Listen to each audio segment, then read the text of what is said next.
everyone. I hope you all slept last night.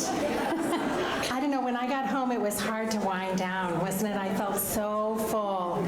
But I also remembered something that brought me enormous relief from last night, and that was when Dr. Chenoweth said, "This will pass." I mean, I could feel, even in the room last night, I could say, I took a big breath, right?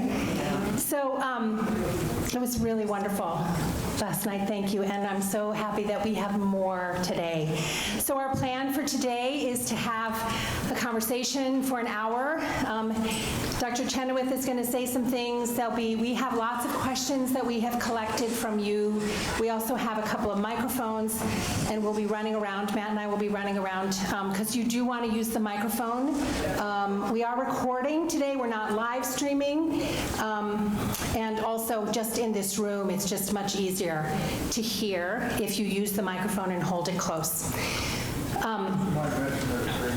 There is a hearing loop in here, so if you have a hearing aid that works with that, please, turn it on.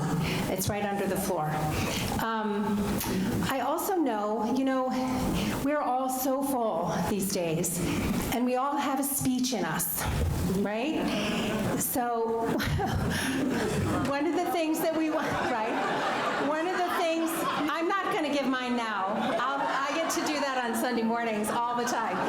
So just remember that when you stand up. And Dr. Chenoweth said that at the Kennedy School what they do is they encourage people to be sure that whatever they say actually has a question mark at the end of it. Because we want to use our time with Dr. Chenoweth really well this morning. It is such a gift, and we want to be sure that we're leaving lots of space for them to speak to us. Watch parties last night. There was a watch party of our event in Minneapolis last night. Isn't that cool? It's so cool. It's so cool. There were 140 screens online during the event last night. Yeah, and a lot more views today too. So, and we will make the recording available so that you can share it with friends and family and here and there and everywhere. Please eat the bagels. When I went into Moe's this morning, I love going into Moe's. They speak both English and Spanish at the same time, and I walked in the door this morning, and they handed me two big bags, and they said, "Grande." So we will take a break after about an hour so you can get another bagel. And they put 5 little red bagels in a separate bag for Valentine's Day for us. So sweet. So sweet. Yes, Jim's got one. They're good, aren't they? Yeah. So let's begin with, I have this quote from Howard Zinn, and some of you have heard me share this before, but it landed in my email inbox from Libby Black's cousin, who sends out a poem every morning, or a reading, and it's has sustained me. To be hopeful in bad times is not just foolishly romantic. It is based on the fact that human history is a history not only of cruelty, but also of compassion, sacrifice, courage, kindness. What we choose to emphasize in this complex history will determine our lives. If we see only the worst, it destroys our capacity to do something. If we remember those times and places, and there are so many, where people have behaved magnificently, this gives us the energy to act, and at least the possibility of sending this spinning top of a world in a different direction. And if we do act in however small a way, we don't have to wait for some grand utopian future. The future is an infinite succession of presents. And to live now, as we think human beings should live, in defiance of all that is bad around us, is itself a marvelous victory. And this quote also from Howard Thurman, who was one of Dr. Martin Luther King Jr.'s mentors. The movement of the Spirit of God in the hearts of human beings often calls them to act against the spirit of their times or causes them to anticipate a spirit which is yet in the making. The gospel right there in a sentence. Dr. Chenoweth, thank you. We're so glad you're here with us.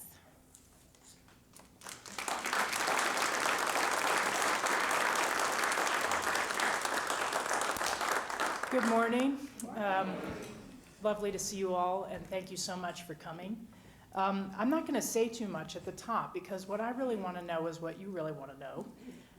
And just to dive into it, and as Reverend Chris said, make the best use of our time. But what you just read reminded me of this book that was written called The Emotions of Protest by a sociologist named James Jasper. And in the book, he argues that there are collective emotions that really either motivate or demotivate people to participate in mass movements. And the demotivating emotions are fear and a sense of powerlessness. The motivating emotions are anger and hope combined. And you know, I think the thing about hope is that it's very similar to faith. It's sort of recognizing one's own agency and applying it to a situation that's intolerable, not knowing what will happen, but trusting that with others you can make the best way you can, given the circumstances. So anyway, powerful stuff, and I think we should just dive in, really. Thanks.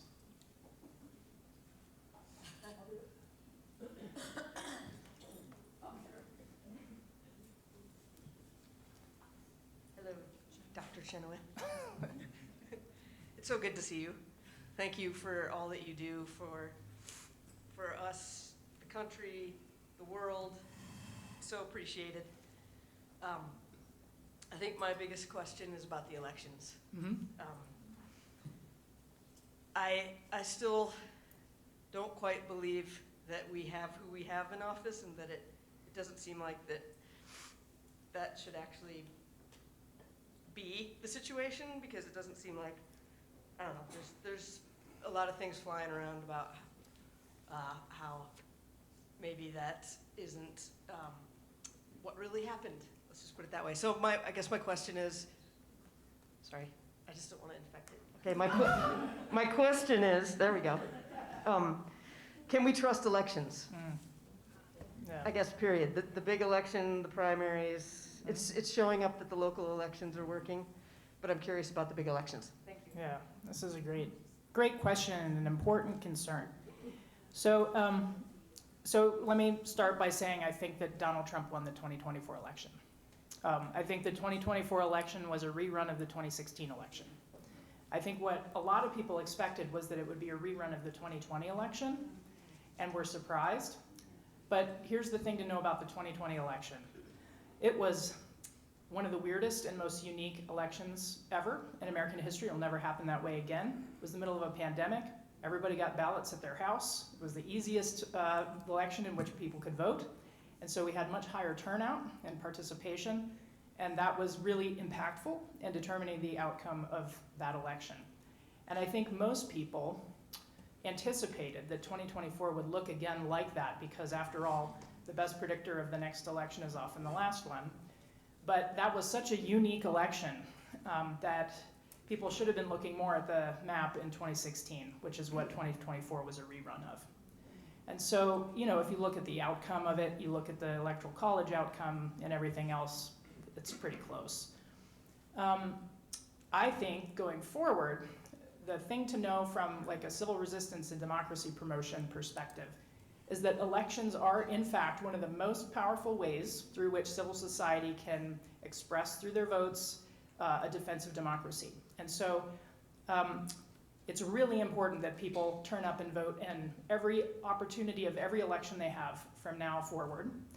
And it's really important that there's sort of a division of labor here. I kind of alluded to this last night. The purpose of the political parties is to run candidates and win the elections. That's their job. The purpose of a social movement is to create the environment in which the elected candidates not only win because people are turning out to vote for them, but that they are seated in office after they win, right? And so there are two strategies that have to go into the next elections from a democracy perspective. Strategy one is the one that should get a lot of focus right now by most people and be talked about a lot. Strategy one is get people who stand up for democracy into office with people voting for them in huge numbers, like outrageously high numbers. That's strategy one. Strategy two is be prepared if there's an attempt to undermine the vote to defend the vote. Now, the problem is if you start to talk too much about strategy two, while you're working on strategy one, it can make people not want to vote. Because why would they vote if their vote isn't going to count anyway? So we got to have people thinking about and working on strategy two, which is putting in place all the things that are necessary to make sure that the elected leaders are sat.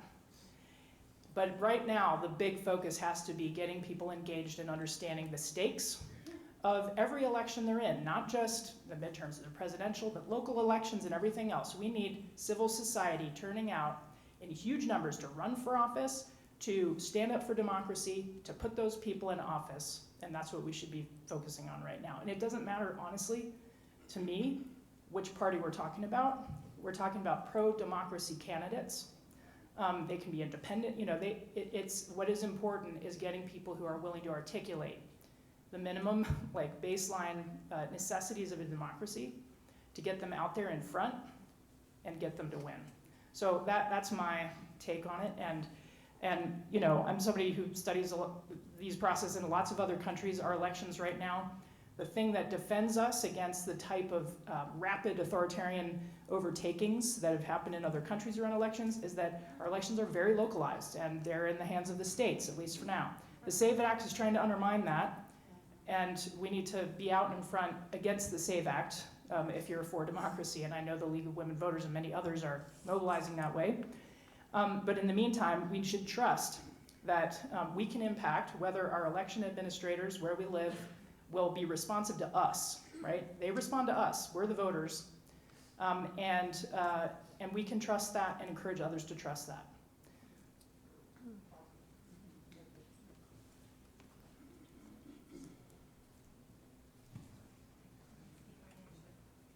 Hello, I'm a semi-retired lawyer from the state of California, and the rule of law is the most important issue to me. I try to use social media, including Facebook, to pull out articles, and I pick them usually from places like the Wall Street Journal, which are more conservative, in the hopes that that would impact more independent and Republican type voters to see what's going on. And I will go through and educate on the rule of law when something happens. But my question is that even effective? Or am I only going to get my Facebook friends who agree with me liking my posts and reading my posts? I don't even care if they like them or whatever, but if they read them and considered them, it would be nice. Yeah. That's it. Well, that's a great question. And I think to any question about is such and such tactic effective, my answer is always, well, compared to what else might you do, right?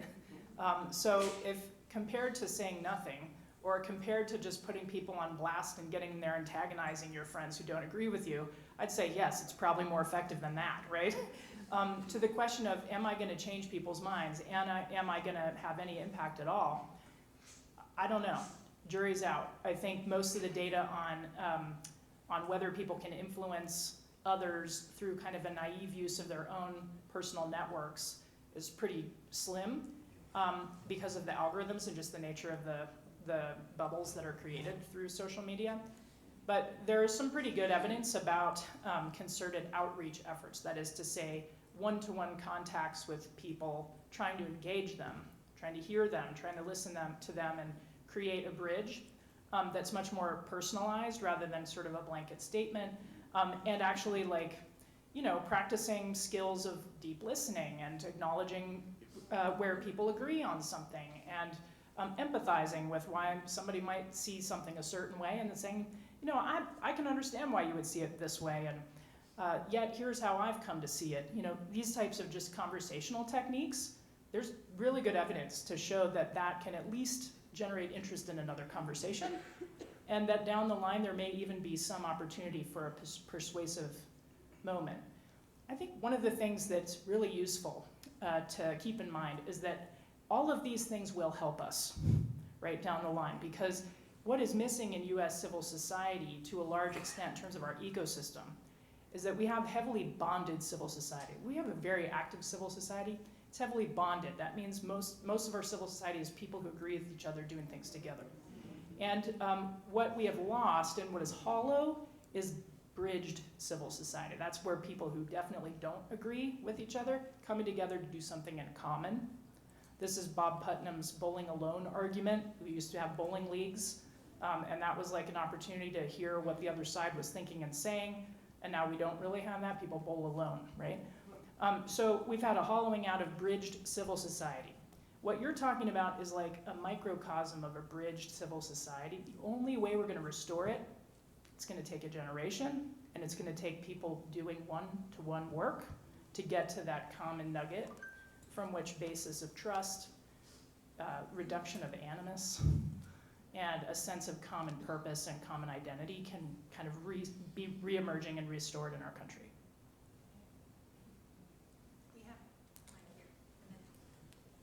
Thank you so much. You talked last night about sort of the push against authoritarianism, but the pull of the center of gravity that is needed. Could you say more about that? Because I'm feeling like there isn't a center of gravity that's strong enough to pull towards. Right, there isn't one yet. It's emerging though. So I mentioned a little bit about some of the other historical cases that we can study and how they created like a novel center of gravity. So in other words, it wasn't tied to a partisan politics. It was like a new formation that reoriented a country from being, say, left and right to pro-democracy or otherwise. And that's what's really needed to create a new and different center of gravity. And what often happens is that there's something that develops, some kind of alliance among civil society groups that models what that new politics might look like. And you know, the United Democratic Front in South Africa is a very good example of that. It was like hundreds and hundreds of civic organizations, labor, faith, education, journalists,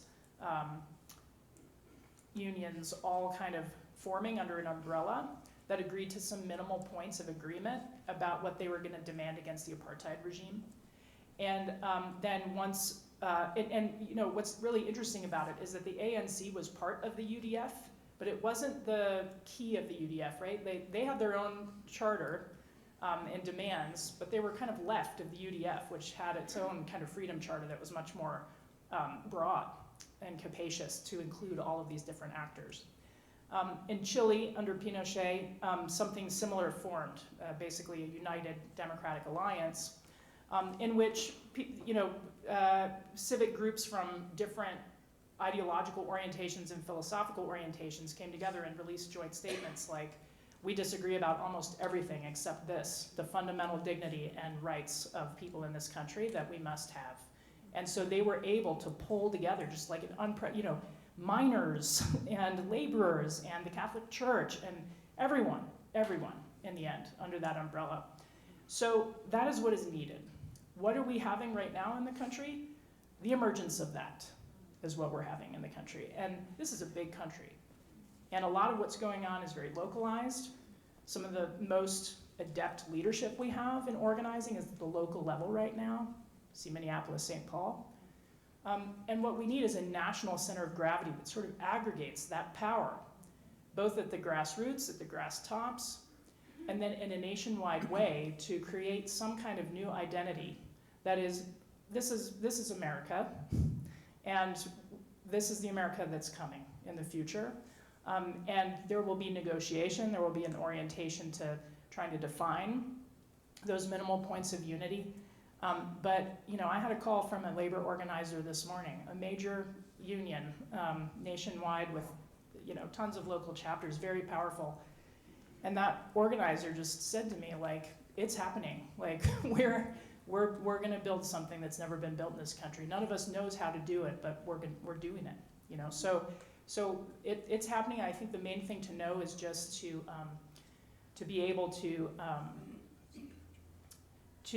organize locally, organize in one's communities, knowing that it's part of something bigger.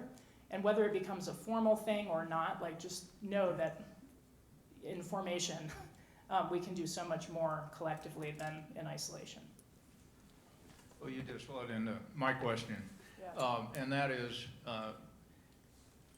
a number of us have participated in marches like No King's March, Yeah. and there's one scheduled. Do we get more bang for our buck by participating in a march in the Republic of Boulder or statewide? And is there presently some kind of umbrella organization we can look to for leadership? It sounds like one of the major labor unions is starting to think about that. Is there already something in existence that we can tie into without having to create this ourselves? Yeah, I mean, so I think that's a great question, Bob. I think there's sort of two things in there. One is about like the power of protest and where it happens and what that activates. And the second question is like how to link in what's happening locally with, you know, whatever emerges. So on the first question, one of the things that is true about this era of protest in the US is that it is much more locally distributed than happened, say, during the first Trump administration, where it was mostly people going to like whatever the closest major city was and doing a big action. And now what we're seeing is people doing it where they live. I don't really know, because I don't think it's really been studied, whether protesting in one's already heavily partisan area is as effective as protesting in a place that's more mixed. I don't know the answer. Like, we don't have good empirical evidence on that. But if we think about the theory of like what protest is for, there are arguments for both ways. The argument for doing it locally is that local is where you're going to have the most organizing capacity in the community. And this turns out to be absolutely crucial if the government sends people to your town to mess it up. Oh, so what do you want? You want to know who showed up at the last protest and when they're going to meet again, ideally the next week, to gather together and talk about what are we going to do as a community together to take good care of each other, to build relationships, to build networks, to get into a rapid response capacity, to know in advance if we're going to be under assault and what we're going to do about it. Who's going to be most vulnerable? How can we take care of them? How can we do this all safely so that somebody can't just hack our spreadsheet and take all that information? Like, these are conversations that have to happen locally. They cannot happen nationally. And protest is a way in for people to find the others that they need to be in organizing with. Totally essential right now. The other thing that's true about protests is anywhere people protest, they feel good about having done something. And people feeling like they've taken some action and done something for others, and stand up for their values, makes them more likely to do something again. And so it doesn't matter where they're doing it, right?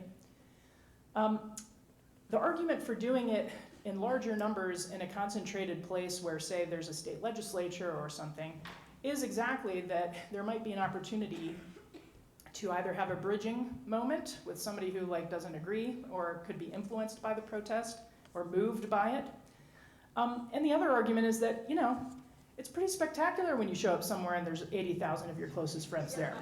And it does create a sense of, wow, we're really not alone. This is a powerful movement. There's a lot of capacity here.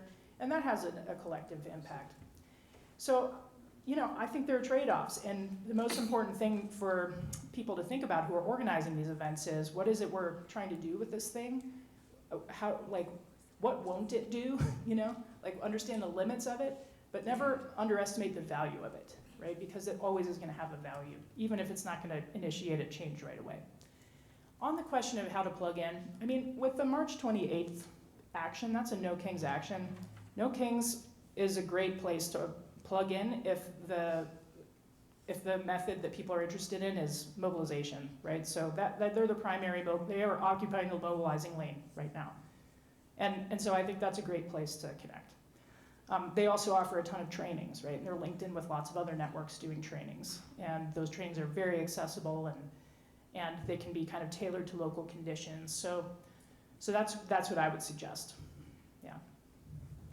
One here. I think that that question and answer was able to cut my question in about half as part of the setup. So I appreciate that. As part of that, in your book, you talked a lot about the tools of online organizing, and one thing you warned of was collectivism. Mm-hmm. People, and I see this all the time with my friends and family. Hey, I liked this post, so I did my part, but Yeah. that doesn't really translate. Have you seen movements who have been able to motivate those who are more on the collectivist side to get more engaged on the real life, on the community side, and how have they managed to do that? Yeah, there's a literature on this actually in sociology about how you get online organizing into offline, and the answer is through organizers, right? Which is like, okay, you see the person who liked the post, there needs to be direct outreach to that person. Hey, if you want to do something about this, this is where to come. This is the time. Are you going to be there? I'm inviting you. I'll be there. Are you going to be there? Right? And then when they come, extravagant welcome. Hello, welcome, welcome. You are needed here. What are your skills? What do you want to bring? What are you worried about? Let's figure out how we can organize around that. This is just basic organizing. But I think the main thing to know is that there's no automatic effect, right? That people who engage in online expression, which is what it is, are not necessarily really ever gonna on their own become physically engaged or personally engaged in any kind of action offline. It has to be organized, and we need those basic organizing skills back in our movements.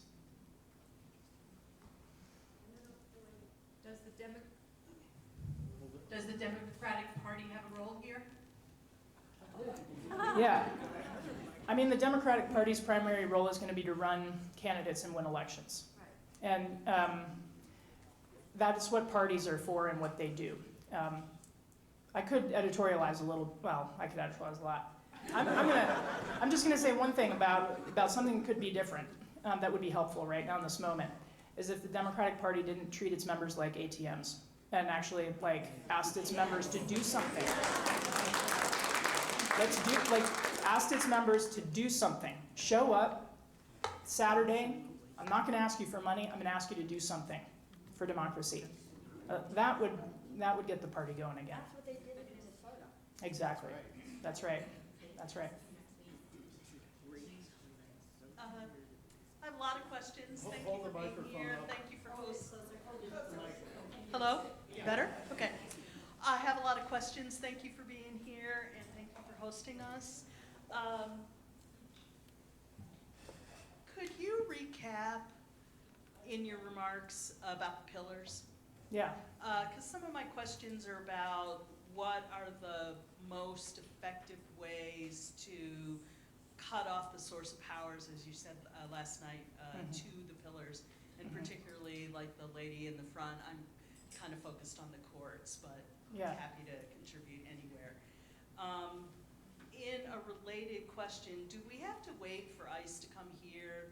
Where next can we effectively apply some pressure? Yeah. And do you think that there is a Mandela in our nation for us? Okay. Great. I'm going to answer the second and third question first, but I really want to answer the first question with, I'm not sure if you all have a whiteboard or a chart, something I could draw on up in front here, because I'd like to draw 2 diagrams that are going to help me answer that question. Thank you so much, y'all, for working on that. So your second question was about, do we have a Mandela in this country? And I want to sort of respond by gently questioning the premise, receiving the premise and gently redirecting. So there is sometimes a view that for movements to win or for democracy to succeed, there has to be a single leader around whom people are able to sort of commonly identify and look to for their moral leadership, for their courage, and for their willingness to lead. And there are examples of movements like that in history where it's clear you can point to a person who has played a critical role like that. Mandela might be one of those. And then there are also movements in history that have either failed disastrously or been co-opted in unhelpful ways by those same types of characters. And so I think the cautionary tale with the sort of, are we waiting for our Gandhi, are we waiting for our Mandela, is what we need is a deep bench of leaders. And leaders are you. Because Mandela doesn't win, Gandhi doesn't win, Martin Luther King doesn't win.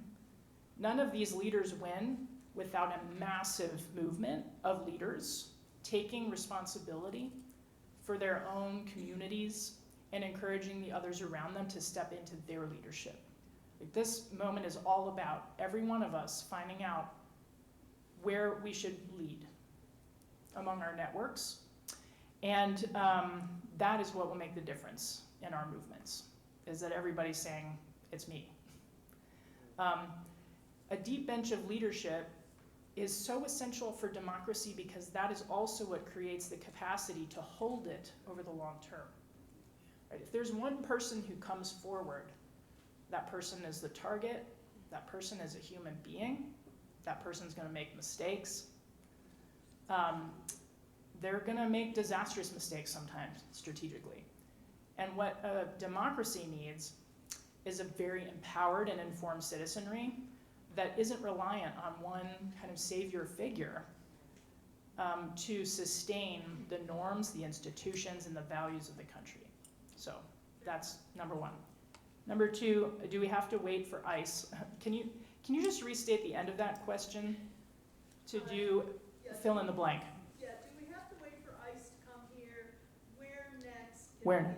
we effectively apply some pressure? Yeah. Okay. You know, I think this is a live conversation, and no, of course, there's no need to wait for things to get really emergent in order to have impact. You know, right now, the federal government is shut down because of a standoff around funding for ICE, in which there are a few, you know, points of disagreement among the two parties about what would be required to actually open the government and fund DHS again. I think it's pretty important that the line be held there. And so pressure to hold the line is not a bad idea.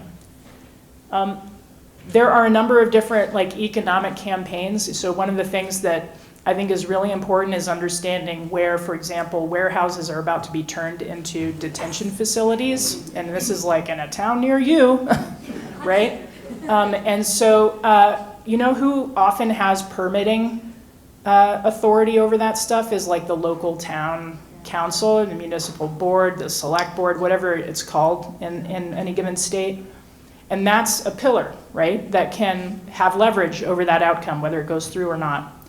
Then there's all the kind of companies that supply the airlines, the buses, the modes of transportation that are used to move people. And there's already been a successful economic campaign against DeVelo Airlines to make them stop participating in deportations. So, you know, all of these things are available for campaigns now. Right? And you don't have to live near it, but you probably do live near where some of this stuff is happening. And so that's just part of it, is thinking through, you know, what are the next kind of main points of opportunity to apply the pressure needed to make a difference. Okay, so how do we do that? All right, pillars, and I'm gonna talk about two things. Pillars of support, and then I'm gonna talk about spectrum of allies.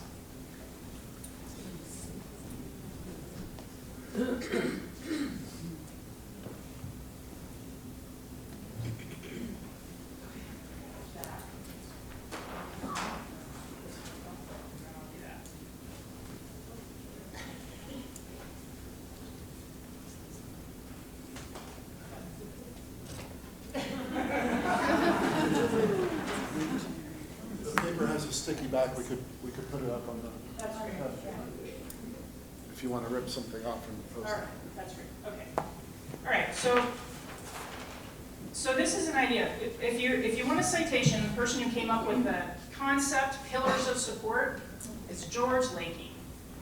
George Lakey is a Quaker activist in his late 80s now, who was very active in the civil rights movement, was sitting in those lunch counters with a number of other student activists at the time, has done hundreds of campaigns, and is one of the people who, if you ever look for him online, photos of him, you'll see a picture of him smiling while he's being arrested.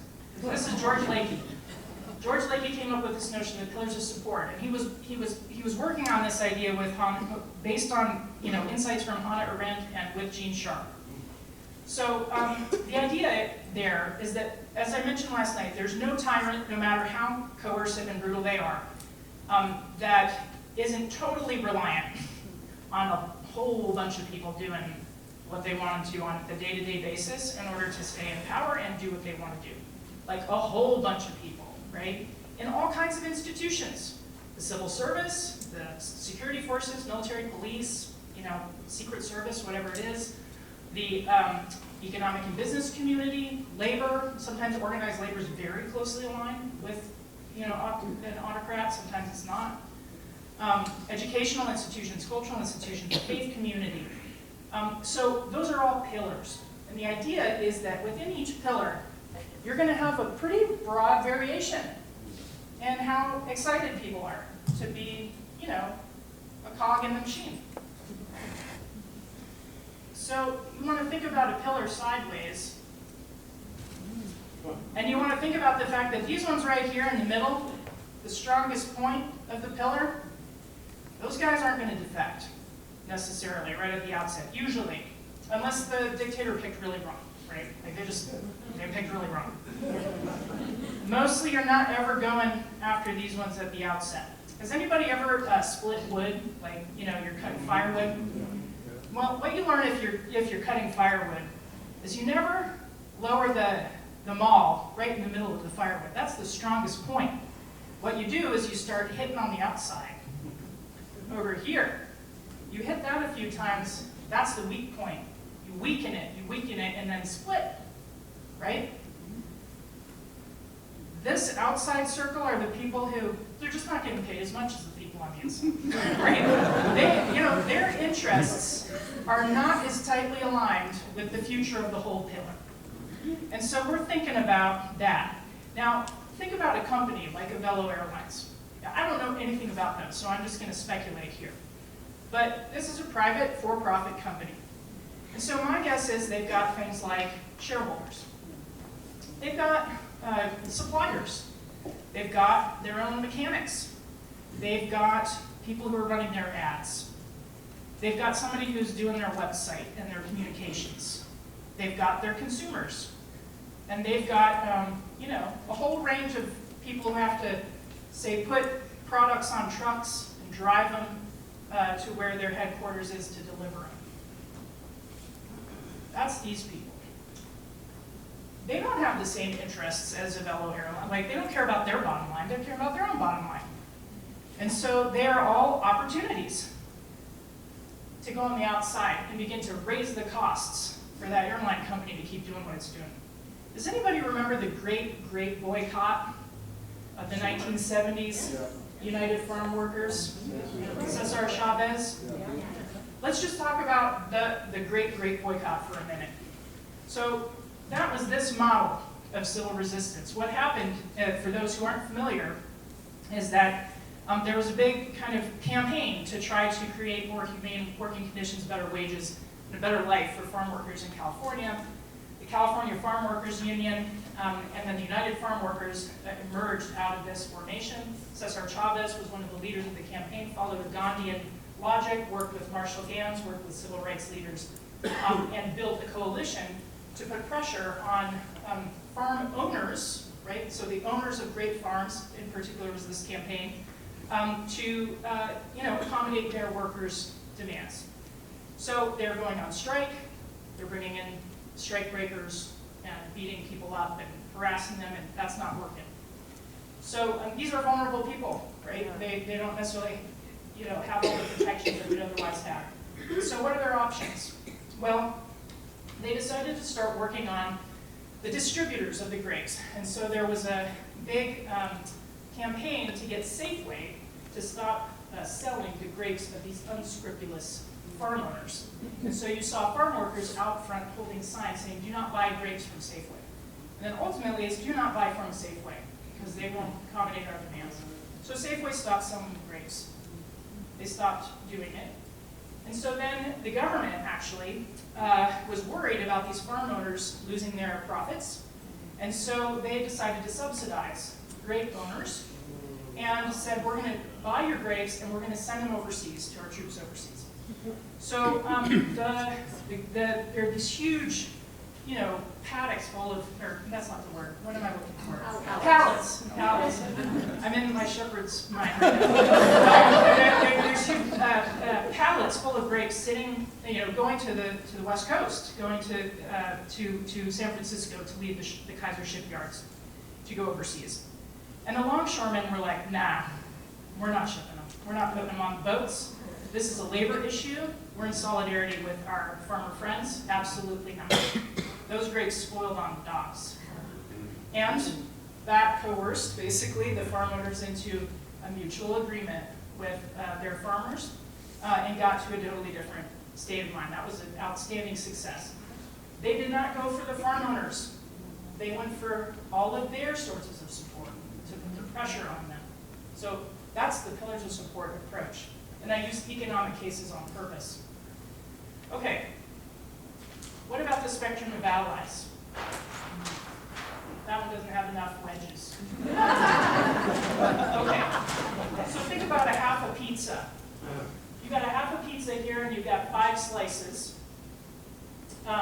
This slice is like everybody in this room. This slice is people who already are on side, showing up at the church basement on a Saturday morning, ready to do it, right? That's us.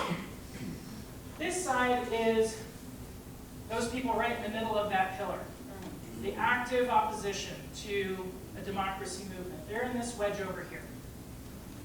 Then we've got people who are like, I agree with you, but I've never really done anything about it, and not likely to. I don't care about voting, I don't care super strongly about these things. And I'm definitely never going to go to a protest, but I agree with you. And then there are people who are, in the same way with the opponent, which is, okay, I like what you're doing, but I don't love what you're doing. I'm not going to die on a hill for you, but it's fine. And then there's this center part, this sort of big neutral category, which is people are just trying to be uninvolved. This is the 90 million people who didn't vote in 2024. They're like, nah, I'm not inspired by either. Not going to do it, and that's the deal with them. Now, here's the job of the civil resistance campaign. The job of the civil resistance campaign is to move everybody just one wedge over. You don't even have to do that. You want to get the people who are sort of passively supporting the opposition into just being like, nah, don't like it, out. Then you want to get the people who are neutral, who are already uninvolved, to be like, you know what? I'm not super happy about this. I agree with you. I'm either going to just agree with you and not just go along with things, or I'm going to do something about it. Like, you betcha I'm going to be at that protest. There was a guy in New Jersey who came out last night. He was here, and he went to here. You know why? Because ICE came into his community on Thursday to a school, and there were little 4- and 5-year-olds running scared from that school in his neighborhood. He said, I've never been to a protest in my life. I'm not political. I don't care about politics. I'm super patriotic, though. I identify as a proud American. Not in my country. Children should never run from their government in this country. He went here. So we want people to move from neutral into active or into passive support for the movement. And we want people who are sort of passively on the side of the dictatorship to move into neutrality or even further. And that's sufficient, usually, to shift the balance of power. Let me give you something really concrete about our elections, and then I'll stop going on and on. Our elections, because of the way our institutions are right now, are decided by minorities. And I mean political minorities, right? Donald Trump was elected by something like 30%, 38% of the population, right? It's not, people are like, oh, he won 51% of the vote. I'm like, he did, of the people who showed up, which is a very small proportion of the overall electorate. Right, so he won by something like, he won like 38 or 39% of the vote. Harris won just 1 or 2% lower, and then the rest didn't vote. What does that mean for us? Well, that means if just a few million people scoot over one notch, that's it, that's the ballgame. Because we have minoritarian institutions that favor just first past the post, right? It's winner take all. We don't have proportional representation, we don't have anything that makes our political map reflect our voting map, if that makes sense. That's our politics. We can't change that right now. That is the nature of the situation. And so outnumbering, especially in elections, is absolutely crucial. And just a few thousand people in different competitive districts is the whole ballgame. So that's why I say, like, the job is to set us up so that we are in that situation, getting people engaged who never wanted to be engaged, getting people who are outraged into action, and that's the organizing moment we're in. Thank you.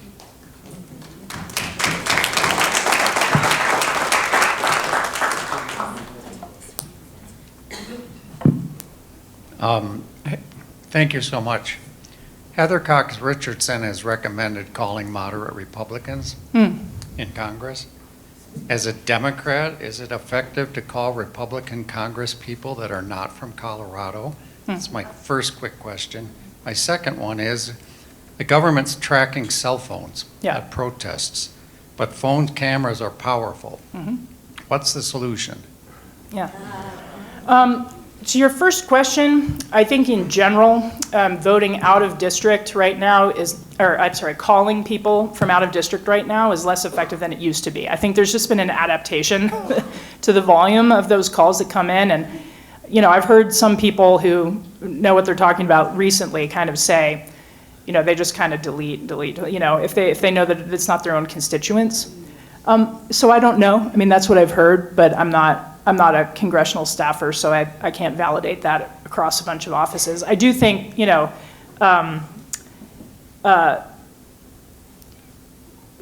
just putting, I think it's not nothing though, right? So that I wouldn't discourage people from doing it because it's so easy to do. It just takes like a few minutes. So you just never know. I mean, this is one just broader point, you never know. And that's why it's worth doing a lot of things and seeing what works.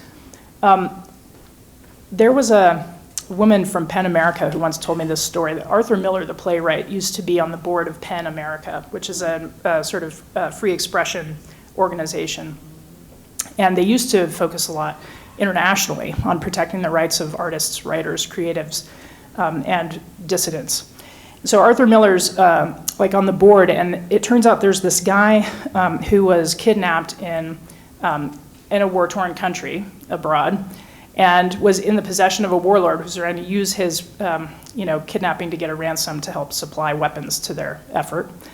And ultimately PEN America was involved because this person was a journalist and part of their work. And they asked Arthur Miller, like, can you just call this guy the warlord? Like, can you just call him or write him a letter and ask him to release this person? And Arthur Miller was like, sure. I mean, why not? What do I have to lose? So he writes a letter to the guy, and apparently the warlord says to his lieutenant, was this guy married to Marilyn Monroe? And, yes, he was. And he's like, release him, you know. So you just like literally never know. You never know. It is important to just do whatever comes to mind. Trust your intuitive thought and take action. The second thing is about the cell phone. I mean, I don't know a way around the cell phone thing. The difference between now and like what people had to do under the era of like totalitarian information control, you know, in the 20th century is really weird, because what we do is we carry around our own surveillance and volunteer at all of our data all day, right? So we're doing it like voluntarily, right? And that wasn't really true back then. And so I don't really know how to manage the trade-offs that you pointed out about like location, at protests versus the value of making sure cameras are rolling. And I think in general, on balance, cameras are rolling is really important. Probably more important than whether like the individual location of an individual dissident is known. I mean, the good thing about power in numbers is that huge numbers create way too much data for the government to actually use effectively to target any individual. They'll be able to target powerful people in a network, but not so much just everybody being there. And so I think that on balance, the value of making sure that things are being recorded, if that's the most efficient way for people to use their phone in a protest like that, is probably worth it. Because you never know actually if you're the one whose video has the best angle on something.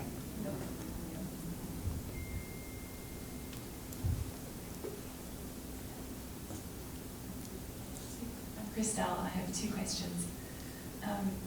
I was born at the height of apartheid. So, Yeah. I was born at the height of apartheid, so in South Africa, so I know about this. Yeah. And I'm also a counseling psychologist who has done her work on scapegoating and polarities and this need for bridging or adventuring to the other side in order to humanize. Yeah. And I have two questions.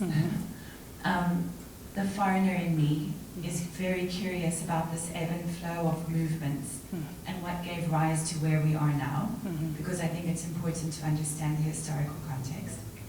And I'm curious about the psyche of the other side, because that is in us too, and how do we befriend that so that we can befriend the other?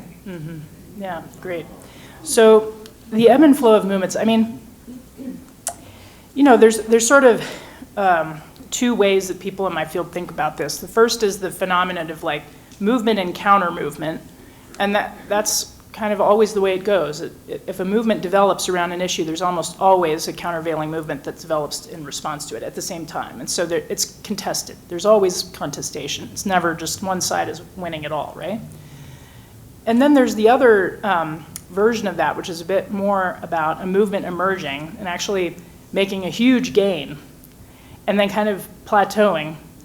And then, you know, a counter movement, it's not exactly the same as a counter movement, but a reactionary movement emerging to contest those gains, right? So instead of just contesting what the movement is demanding, they're saying these gains were wrong, they were too far, they were unjust, they were inappropriate, they're not consistent with our values, and this is just like kind of the way it goes, right? Here and everywhere. And movements that are able to both initiate the short-term gains and make progress, and then consolidate that progress and that victory, as it were, are ones that, in my opinion, do two things very well. The first is that they anticipate the countervailing coalition and they figure out how to block it from like being able to really undo those gains. And then the second thing they do is exactly what you talked about, which is they figure out how to bridge and sort of welcome everyone into the sort of new status quo. And I think that in part because we are just living in an era of hyperpolarization here and around the world, there is sort of a lost art of the second part of that. And so it comes down to this sort of raw power politics between different partisan poles. And the thing about affective polarization, which is the kind of polarization we have, affective polarization is where there's not really that much disagreement about policy, but it's like people hate each other. They just hate, like if you look at public opinion polling about different policy positions, there's so much more alignment in American politics than one would expect, certainly, from the way it's depicted. But where there is an alignment is like how much people can't stand the other partisan, right? So there's like a very high level of counterpartisan animus. And then within the polls, there's a very high level of policing inside each poll, which means that it's narrower and narrower in each poll about what the acceptable, way to define the situation is and whatever. And that really reinforces that hyperpolarization, and it shuts down the voices of moderation on both sides. That is a problem that has happened here, that has happened everywhere in the world, really amplified, I'd say, by COVID, to be honest. That's why it's happening everywhere. So how do we do this? I mean, there's a whole field of kind of kind of conflict and conflict transformation, reconciliation, demobilization. My wife actually works in that field and works in a lot of different countries that are emerging from civil war, mostly in Africa. And you know, I'm just going to cite her research. What her research finds is that it's really important for there to be honest brokers, like in each community. So, for example, in some of her recent research on people who were returning from belonging to Boko Haram in Nigeria, Boko Haram did a lot of abducting of people who then were in the group and then were trying to come home after the group leader was killed. And something like 10,000 people were coming to the closest community they could find. And a lot of these were women with young children with them and just trying to like find their way back home. And they're coming to these communities that Boko Haram has been literally bombing for years, right? And killing people, mutilating people, abducting their people. And they're trying to find a home there. And so what she found is two really important things. One, there has to be like an honest broker in the community who will take responsibility for that process. And usually it's a faith leader. So the faith leader is the one who is in a position to deal with the spiritual harms and the spiritual questions that people have after such trauma on both sides, and try to encourage some kind of humanizing and engagement with one another. She also found that people on the receiving end, that is the community members, were more willing to accept back people who would put their, swear on the Quran that they were sorry for what they did. And that if they did that, then they would accept them. And then she also found that women were the least likely to be able to access those resources because of the patriarchal nature of those social relationships. So the men could go to the imam, but the women couldn't. And so we have to pay attention to those types of disparities when we're talking about creating a social environment where everyone has a voice, everyone belongs. You have to create sometimes alternative structures and ways of generating accountability and understanding. But if they can do that there, which they are doing now, we can figure it out here. That's what I'd say. I think we're going to take a break for just 10 minutes or so, give you a chance to sit down, and everybody to fill their coffee cups and to stand up, and then we'll come back Great. for some more. Thank you. Started here in just a couple minutes, so please wrap up these really positive conversations and come back to your seats.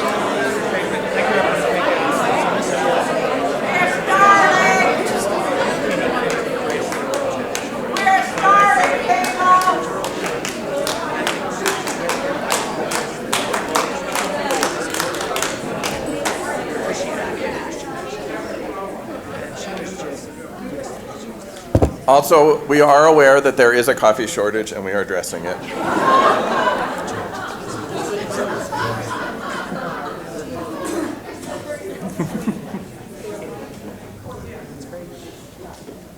Yeah, oh yeah, you can't do this uncaffeinated. We've got too much to do. All right, folks, come on back up and gather. You know what? While we're doing this, I want to take one question we didn't get to. Can you do it in 2 seconds? Two breaths? Mm-hmm. Mm-hmm. 2 breaths. Okay. Here, right here. Hello. I am so proud that you have endorsed what used to be called my Circles of Nonviolence, which is now called Chambers of Compassion, in contrast with Chambers of Commerce, which has a church adaptation called Resident Activists within houses of worship. So I wanted to also ask, I am seeing, as a psychologist, I am experiencing collective trauma as a result of what's happening in Iran. And I am wondering whether you would agree with me that what we are seeing in the Trump era right now in this country is creating a form of collective trauma.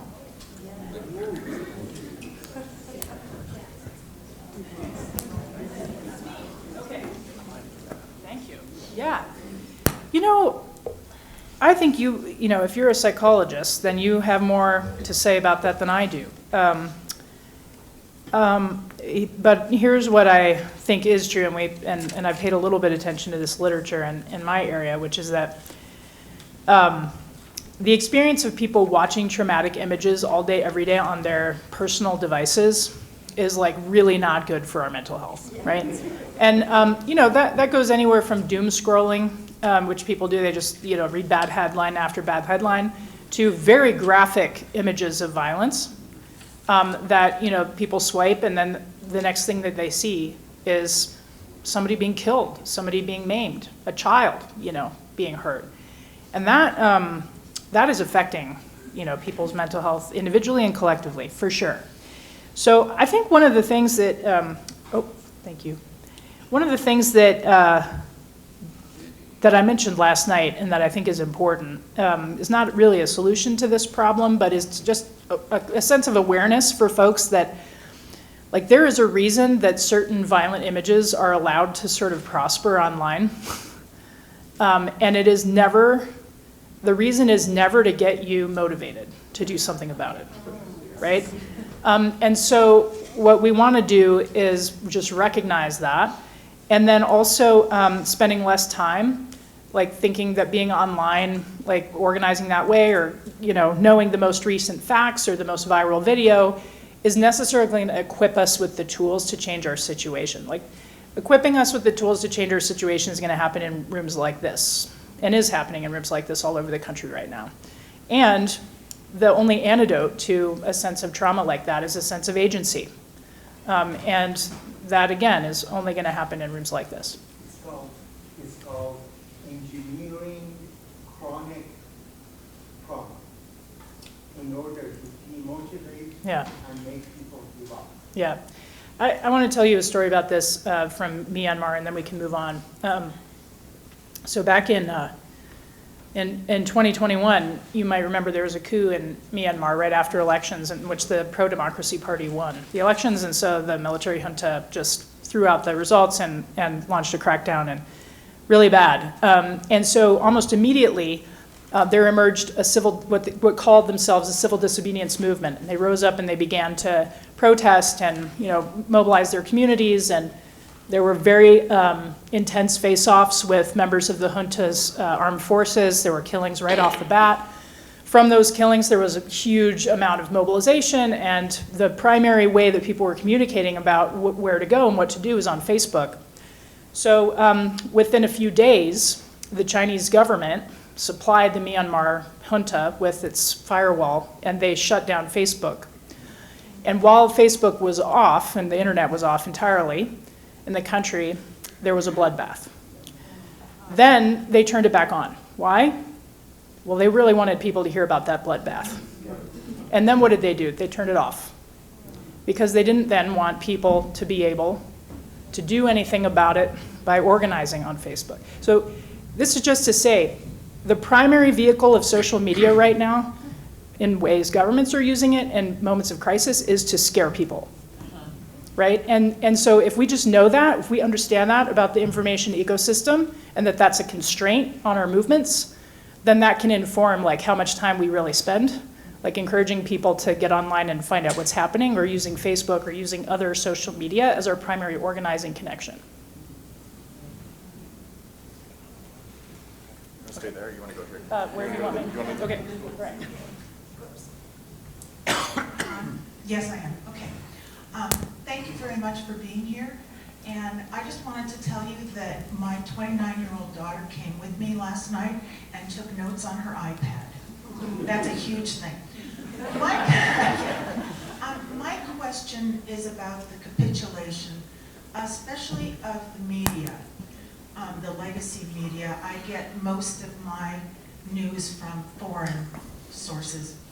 How can we build a pro-democracy movement when we can't even trust the media in our country?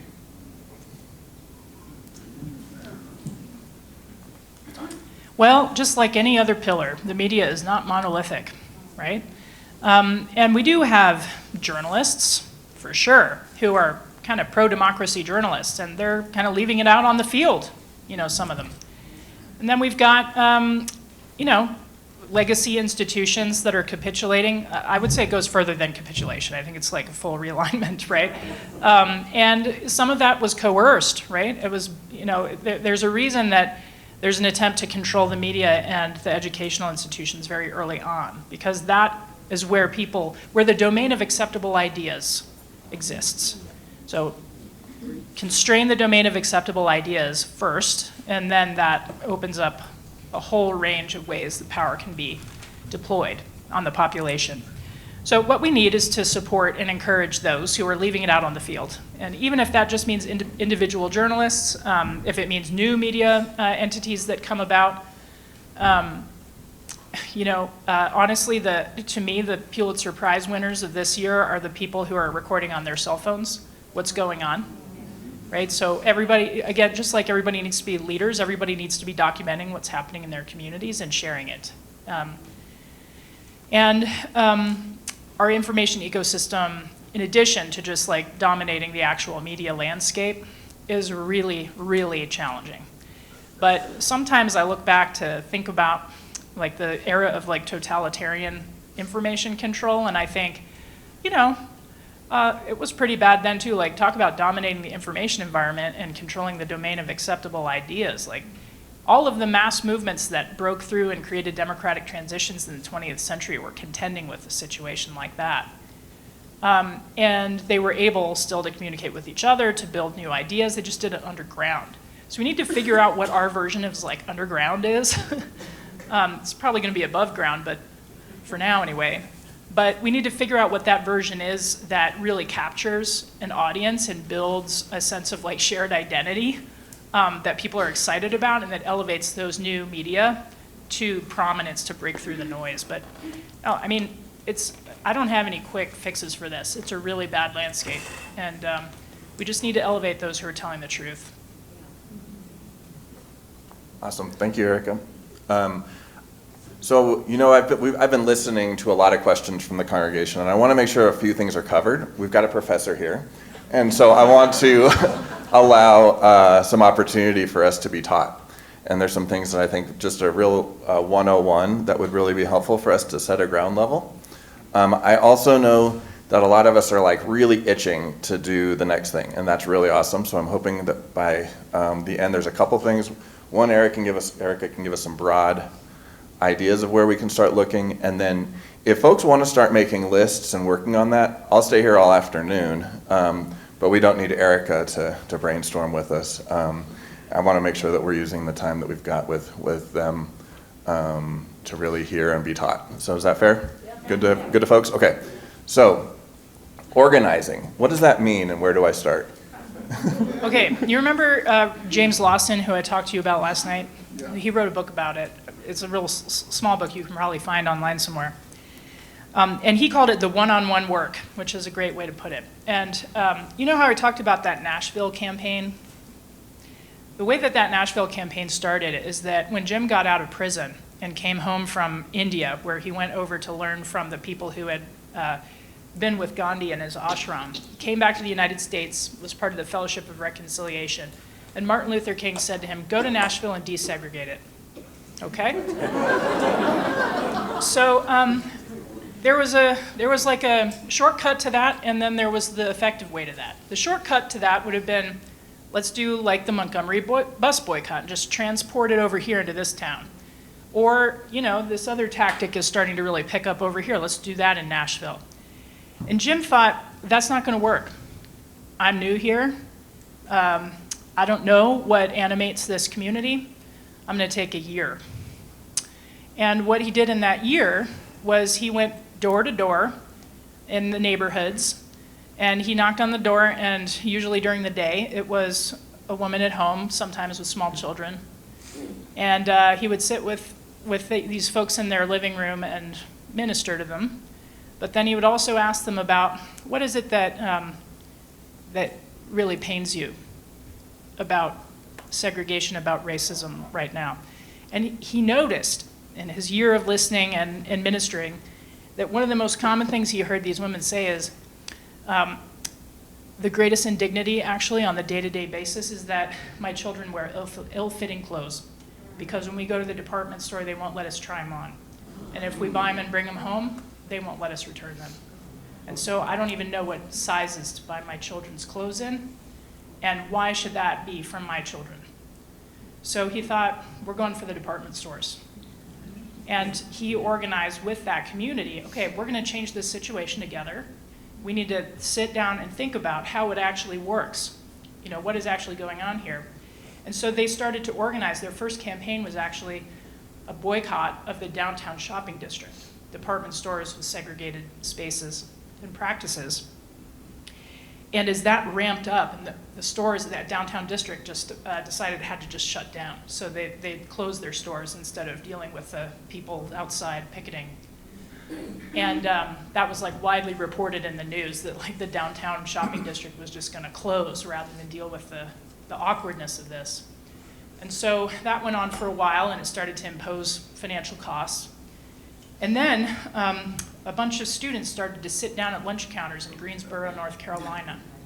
And the community in Nashville had students at Fisk University and at Vanderbilt who'd been part of the department store campaign, and they thought, we're ready to sit in at the lunch counters.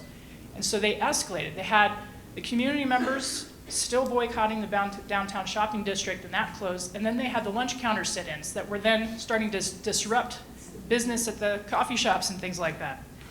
And, you know, then the goons came in, right? And they started to brutalize these students and arrest them and all that. It created this sort of dramatic standoff between the forces of white supremacy and, you know, the movements for democracy. And that is then the rest of the story I told you last night about the bombing of the lawyer's home and the silent march to the steps of City Hall. But I think the main thing to know here is that the reason that campaign worked is because he spent the time one-on-one with people, not saying, aren't you mad about, you know, racism and the bus? You know, like he didn't sit down and do that. He said, tell me, what is it that is in your heart right now about this? And he got a truthful answer, and that's what he built that campaign around. That's organizing. And it's encouraging people to step into their leadership, right? That we can change, you can change this. We're gonna change it together. You're gonna need to put some skin in the game. We might make some sacrifices together, but we can do it. And I think that's what's needed right now to combat these forces of isolation and demoralization. Would you mind saying a little bit more? If I've never organized before, what would I start with? Well, you know, I'm not an organizer. Actually, that's not true. I am an organizer. We're all organizers, aren't we? Yeah. I am an organizer. Accidentally. But I think, yeah, no, I think you start with the nearest neighbor, right? So figure out like who you want to roll with. Get your people around you that you need in order to like keep going. Because it is a long haul. I mean, some people are like, oh, it's a marathon, not a sprint. I'm like, it's a relay race, okay? You're gonna need a lot of people around. Some people are gonna have to take some time when other people are ready to go, you know? So get those people around you first, get your crew, and then decide as a crew, like, think about your map of your network. Like who's around you each, and who intersects and who is sort of at the margins that you might start engaging with and having that conversation to pull in from here to there. Start from here. You know, don't go over here. That's not a good place to start organizing. Go right here. Figure out those people who are sitting in their homes doom scrolling and can't figure out what to do. Start there. And ask them what it is, like, what really is it? If you could pick the number one thing that's really getting you right now, what is it? And then build your community of action with commitments, with skin in the game, with roles for everyone. I was talking about this guy after last night's conversation with somebody afterward, and there's a story about this football player who came down to join into the lunch counter protests. When he saw they were happening in Nashville, he came down. And he said, I want to help with this. And they said, well, that's great. You're going to have to go through our training. Come to this church basement. We're going to go through it together, and you're going to learn how to sit there disciplined like everybody else. And so, you know, somebody came up to him and insulted him and pushed him, and he turned around and punched the guy. And they were like, okay, like, that's the part. So just like pull it back a little bit and, we're gonna try again. So, he's sitting there on his stool, they come up and all of a sudden the guy kind of pushes him and insults him, he turns around, punches the guy in the face. And they're like, okay, you know what?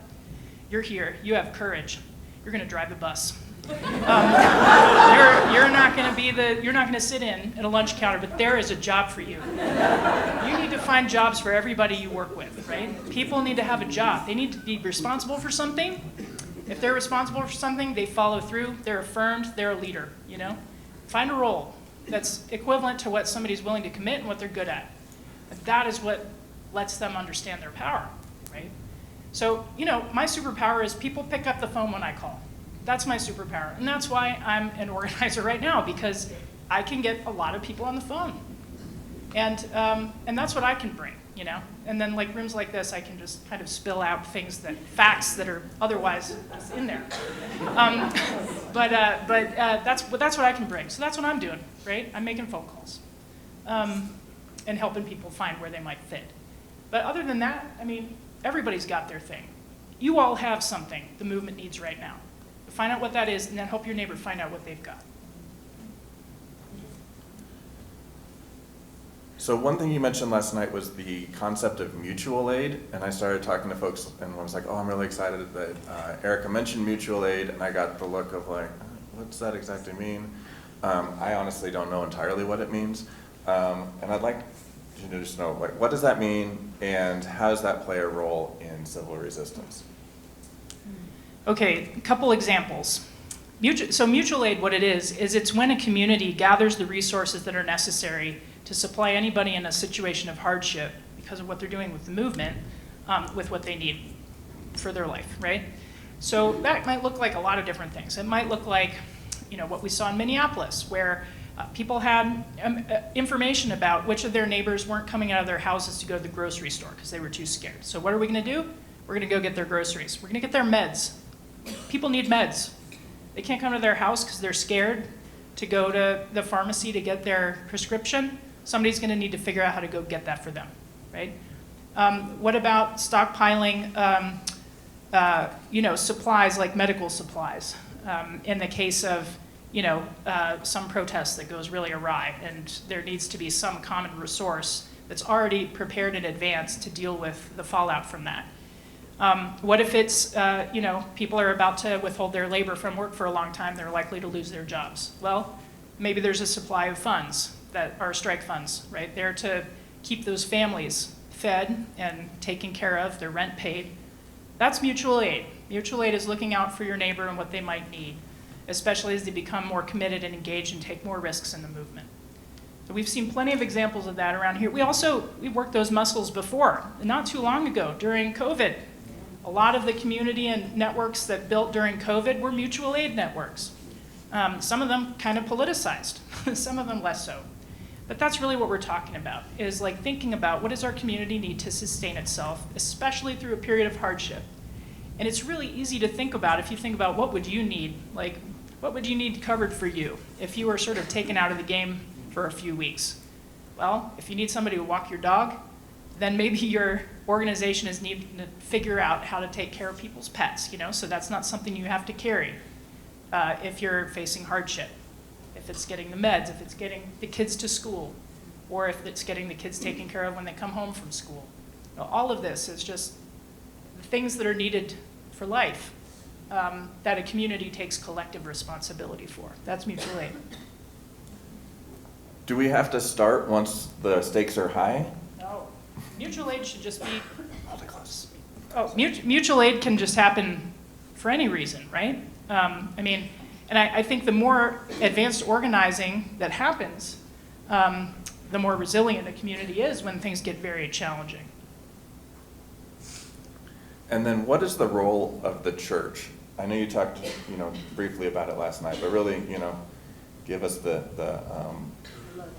class on what's our job? Let me think about how to answer that. Let me think about something I can add to what I said last night.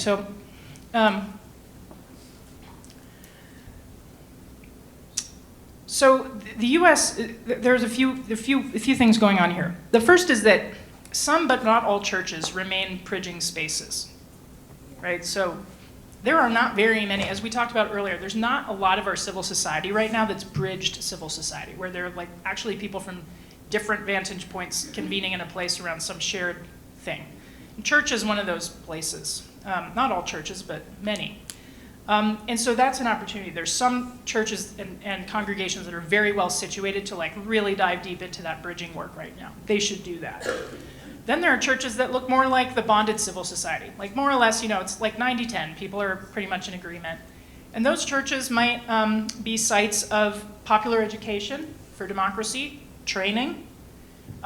They might be involved in collaborating with other faith networks, interfaith work, multi-faith work, trying to pull in a broader coalition of clergy and faith leaders who are prepared to lead their communities and can do so uniquely because of the position they have in their communities as authorities on morality, right?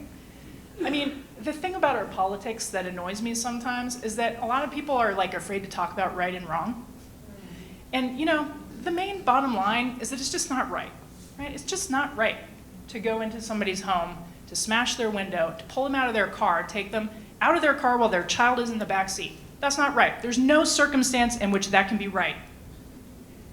Faith leaders can say that. Politicians, less so. And so faith leaders need to not be afraid to occupy that space of defining the bounds of what is okay and what is not okay to do to other human beings right now. And if they're not doing that, nobody else is going to do that. Like, they need to recognize nobody is going to step into that void. It has to be our faith communities that are leading so that others can then say it too, right? If faith leaders are out there saying this, labor leaders are going to say it.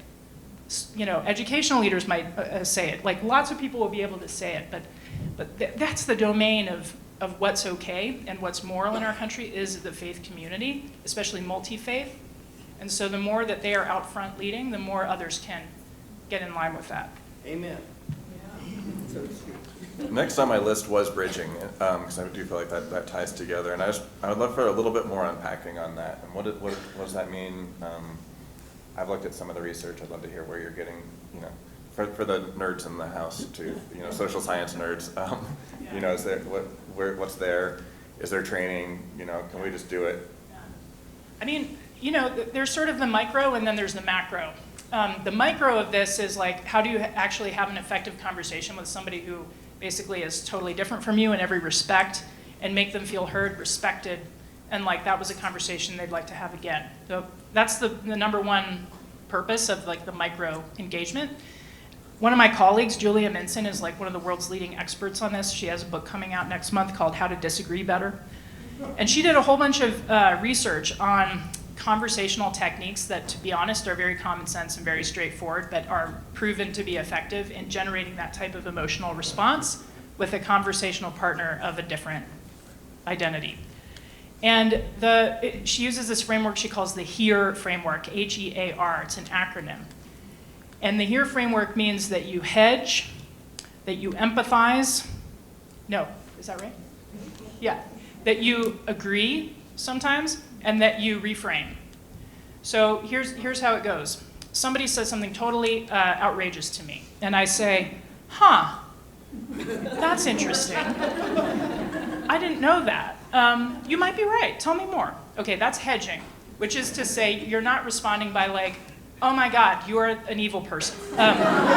Which, you know, honestly, this is the way most of our conversations go, if you have them, which is how dare you. You know, that, and you know what that does is it creates a standoff of mutual evilness, right? Because then they're gonna respond and be like, no, you're a terrible person. And that's basically how it goes. So what we gotta do is hedge. You know, I hadn't thought, you know, you might be right, tell me more. And then empathizing is like, you know, after you've told me a little bit more, I can sort of understand why you might feel that way. That's empathizing. What you've been through, like, kind of makes sense. And then agree means find something you can say that is sort of like, you and I actually kind of agree a little bit, I think, about this piece. And I think we share, you know, that this value. And then the last one is reframe. And reframe is like when you basically say, now, I heard you say X, Y, Z, and I think we agree about these things, and wouldn't it be, or you say something like, I think we should really think about how we can make progress as a country in that area, or something like that that like encourages a future conversation. So let me give you an example. Family member says to you, I'm having a whole bunch of new health things that I just can't explain otherwise because I'm super healthy, and it was because the damn government forced me to take a COVID vaccine, and that is why I'm feeling this way. So, hedging would be like, oh man, like, you might be right about that. Tell me more about what makes you have that experience. And then they start explaining, like, I was really upset, like I had all these doubts and nobody gave me a choice and I had to do X, Y, Z to keep my job, and that just made me so upset. And then you're saying, you know what, like, I can hear you saying that you felt really powerless in that moment, and that's unfortunate. And I think we agree on the fact that maybe at the time, because it was an emergency, we didn't have longitudinal studies on the effects of vaccine. We just didn't. Like, we sort of had to take a leap of faith. And I don't know whether what you're going through is related to that or not, but I'm really sorry you're going through it. And I would love to find out more over time, like how you're doing and whether you're making progress in your health things and what you're learning about like the effects of the vaccine. Okay, I have a totally different vantage point on the vaccines and what their causal impacts might be. But I also have to admit, it's true, we don't have longitudinal data yet. That's a point of agreement I can offer on the table to keep that bridging opportunity open and make that person want to talk to me about this issue again. So that's the micro, right? The macro, the sort of big picture of it is that we've got to have people doing that micro work in order to even generate the possibility of agreeing to base facts in the longer term. And that's going to be decades of work to get there. But we got to start. And that kind of ties in. I think that could be a really awesome opportunity for us to do some further learning. But also, what other trainings are you aware of that, now that you know us a little bit, what's next in terms of where our learning opportunities? In bridging specifically, or just in general? In general. Oh man. Where would we start? Yeah, that's the way I feel right now too. So I'm trying to cut a little bit of a funnel. I mean, there's a lot going on. You could find a training anywhere. You can find them online. You can find trainings that you can just do remotely. You can find trainings in person. They're not hard to find, I'd say. And in terms of the things that are like really worth people's time to make sure the basic skills are there, it's like nonviolence trainings, de-escalation trainings, stuff that allows people to be disciplined, because that's just the basic brass tacks. Like, everybody who's got involved in this movement right now is going to have to be so disciplined, because indiscipline will work against the movement. So those are the main things I would say that people need to cover as essential content. And then, like my friend Jim Lawson said to me, you all have access to so much. Like, go and watch the whole series of A Force More Powerful. You can find it on YouTube, it's free. There are 2 episodes. There's sort of episode 1 and episode 2. Watch them all. They are 23 minutes each. It covers South Africa, Nashville, Chile, Poland, Denmark under Nazi Germany, where those Danes figured out how to pester the Nazis and save tens of thousands of Jews in the process. And one other case, which I can't remember off the top of my head. But these are really important and instructive. They were made in the early 2000s, and they're still some of the best content out there. And I don't know that you need more than that. Like, what you need to do is then get together and use your own creativity, your own skills, your own passions, and that of your community to find out what you're going to do. And the only mistake people can make right now is not get information. All right, that sounds good to me. I definitely don't have it all figured out, but it sounds like we're ready to go. Does anybody not feel ready to go, and why? Maybe that's the question we've got.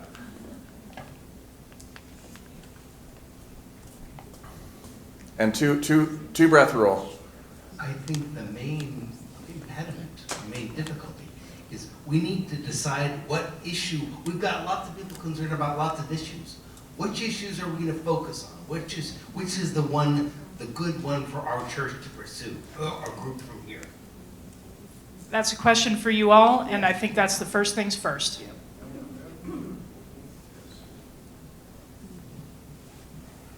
In too many ways, it feels like it's become good versus evil. And our institutions, democracy, power generally, economy, seem to favor the narcissist, the person willing to do anything to serve their own interests without caring about others. How do we fend this off? Well, we got to look to history and know that that's always been the pattern, is that, and,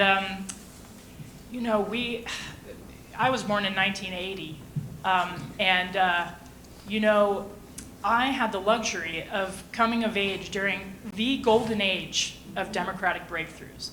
Like, I became politically aware when the Berlin Wall fell down, and my German teacher rolled the TV into the room and started bawling, showing that footage. That's when I woke up politically and thought, there's a whole world out there, and isn't this amazing, right? That people are freeing themselves. And now we're in a situation where the majority of the world's countries are now authoritarian again. Autocratic movements in our country are in control and are aspiring to autocracy. There's no Cold War or anything like that.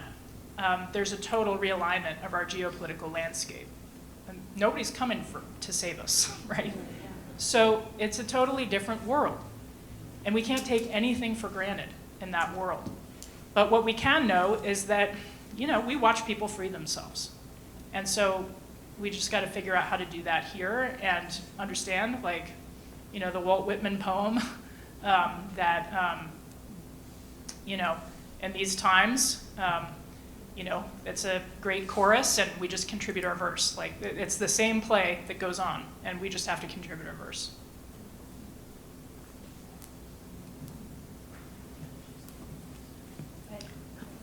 If I'm correctly informed, I believe there's a small office of Palantir here in Boulder, and I haven't seen any organized resistance against it. And I think many people have a fear that because of the Doge geeks that got into the systems and downloaded a lot of data, whether it was from Social Security or all of the government data, and they may still be embedded.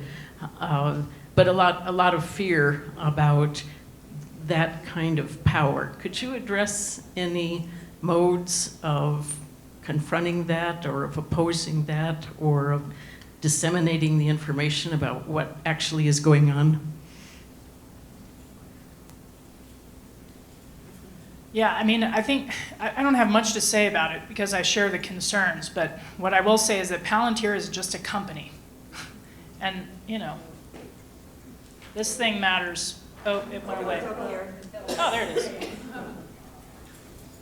Just think about it this way and figure out, in one's own community, the leverage points that might be available, and ask them questions and see what you can find out. I think, that feels like pretty granular advice, but I'd say the general model of thinking about it as a pillar, there's shareholders, there's everything else, is a useful way to think about a strategy for addressing that concentration of power, which is not good. Dr. Chenoweth, thank you again for being here. Every movement needs a message. Kevin was asking about what would be our message as a congregation, but is there a message that the Democratic Party or some organized group can take this distrust of elites, and somehow the GOP has managed to tag, certainly in 2016, the Democrats as the party of the elites, the status quo, and so things began to churn. But now it's quite clear that nothing has changed in terms of Trump's leadership about the elites that have left people behind. So can you think of a message for a movement nationally that would work?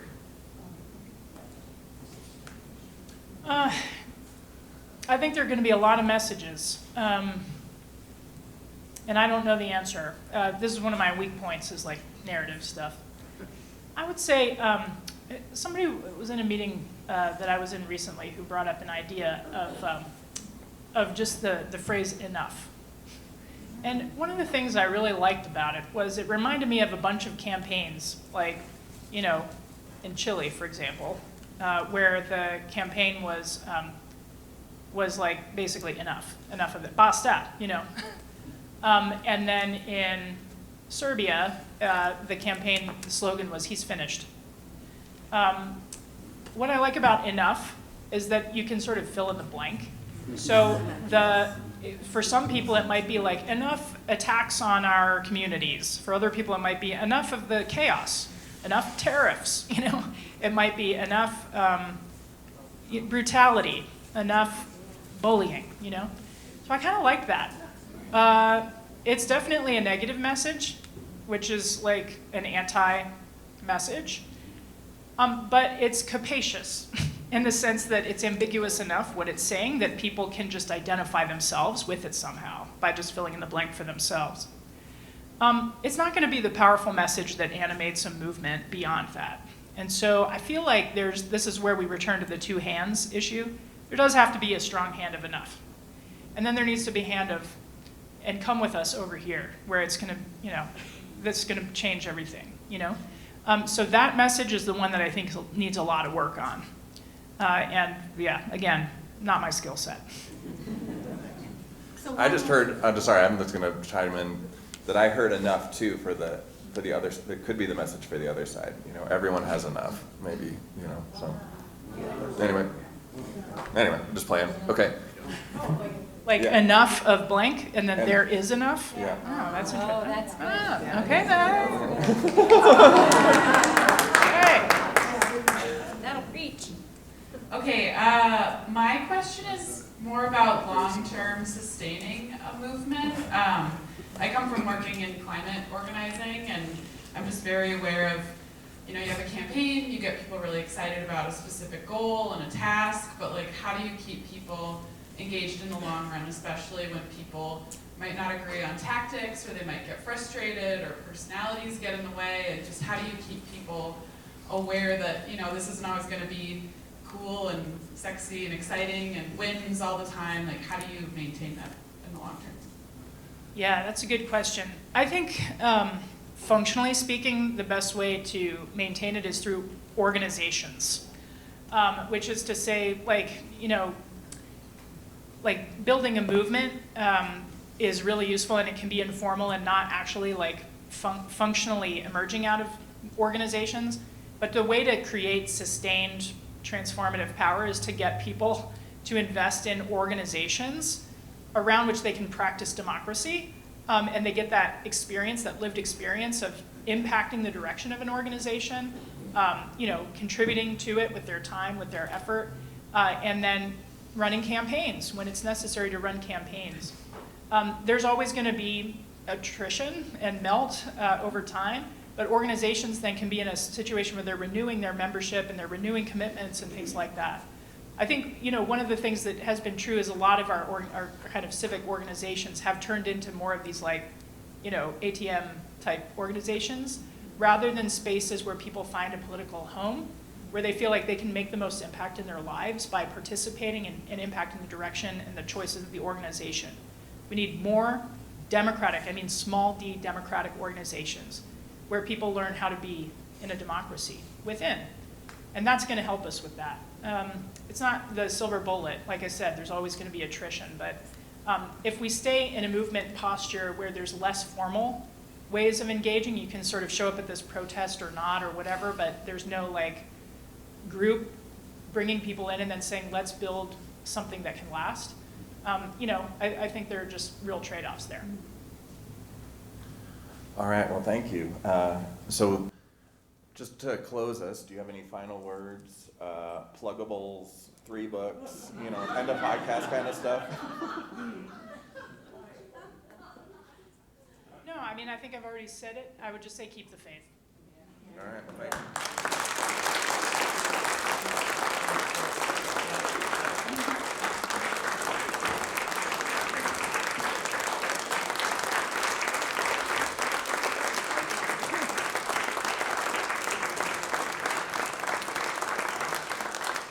a tremendous gift this has been. I have to say, I am going to say just a couple of things, because I just feel like you created such a perfect segue, that when you think about organizations, that God made congregations, that the churches and being schools of democracy, that is what we do. They're places where we explore, each of us, our own calling. What is the work that God has given each one of us to do? We are always about relay races, right? About somebody moves forward, comes back, and passes the baton to someone else, or says that the Spirit is moving us, and we say, you go, and we're with you, and come back and be sure and tell us all that you learn. I also think, and this is actually just a tiny preview of tomorrow's sermon, the whole idea of turning to wonder. When the going gets rough, turn to wonder. Jesus did it all the time with the disciples, all the time. And tomorrow, he's taking them up a mountain where he's transfigured and where they see the light, where he himself becomes light embodied, and it is enough to sustain them on the journey, which is what you have also done for us. Thank you so much.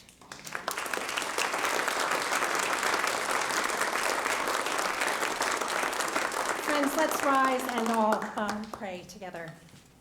It's a short benediction. Gracious God, help us to always take 2 breaths so that we can stay calm and to listen for your voice and to be creative together as we move forward to build the beloved community. Teach each one of us what the work is that you have called us to do. May we support one another in that long relay race of building a world, a country, a community of justice and compassion and mercy and great love. Go with Dr. Chenoweth into their next thing. Thank you for the tremendous gift of their work, for all the ways that it has fed us, and may they go to nourish others. All this we give thanks for, knowing that your Spirit continually moves among us, calling us forward, guiding us onward. Amen. Amen. Don't move quite yet. Just 2 instructions. One, if you want to be kept up to date on the work of whatever organizing happens, which we're not sure yet, and especially if you are interested in maintaining some of the communications, please put your email address down here. And then if you want to stay around for further conversation, we can sit around the tables in the back and make lists and start getting to work. And please eat and take food. Thank you, everybody.